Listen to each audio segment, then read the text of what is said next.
नमस्कार, आप देख रहे हैं इंडिया टीवी 7 जनता की ताकत और हम आपके साथ पूनम पांडे नजर डालते हैं कुछ खास खबर पर। यूपी में किसानों और मजदूरों की समस्याएं।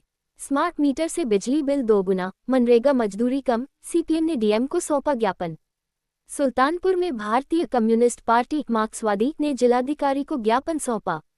पार्टी ने किसानों और मजदूरों की समस्याओं को लेकर प्रदर्शन किया। सीपीएम का कहना है कि सरकार रोजगार सृजन की बजाय पदों को समाप्त कर रही है।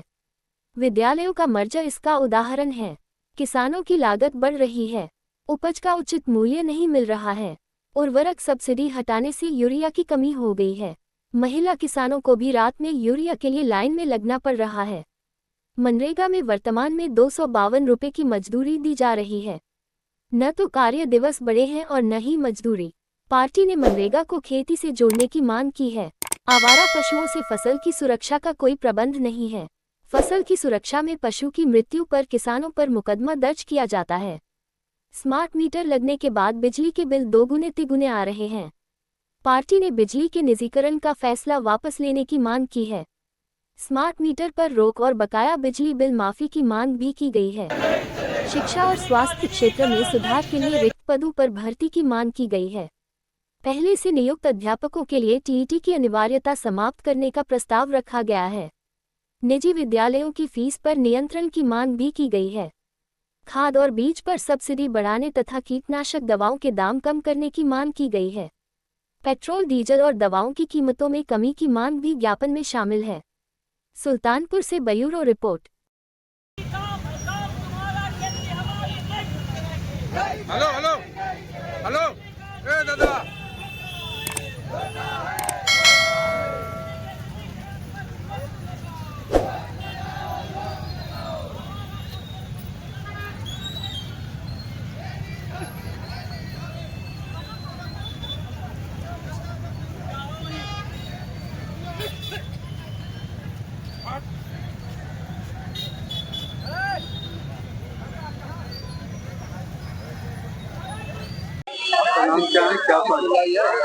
मेरा मुख्य मांग है कि पूरे प्रदेश के अंदर जो विद्यालयों को बंद किया जा रहा है, ये कहते हुए कि उनमें संख्या कम हो गई है, विद्यालय बंद न किए जाए।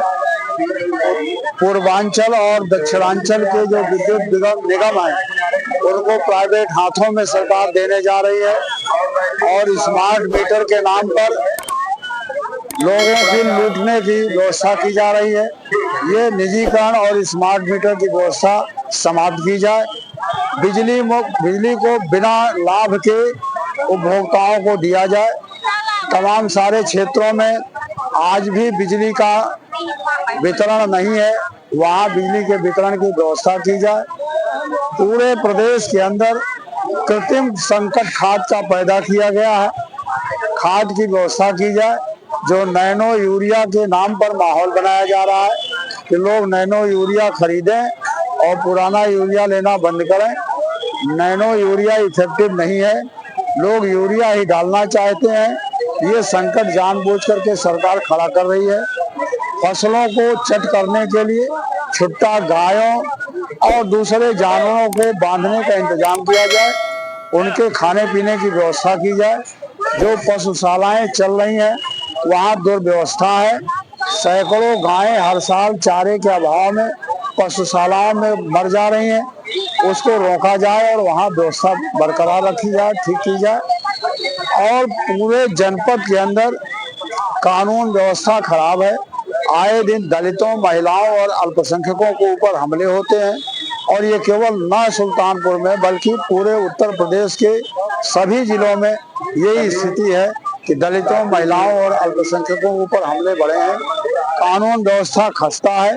सरकार इन सब चीजों पर पर्दा डालने के लिए वो धर्म और जाति के नारे लगा करके जनता को गुमराह करना चाहती है। गुमराह करना बंद करें।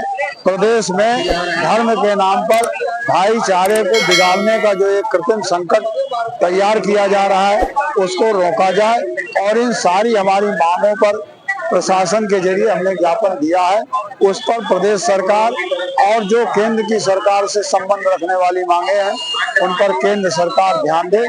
यही मुद्दे लेकर के आज हम सुल्तानपुर के अंदर और पूरे प्रदेश के सभी जिलों में और पूरे देश के अंदर 1 महीने अभियान चला करके और इसी तरह की मांगे हम राष्ट्रपति से और राज्यपाल से कर रहे हैं।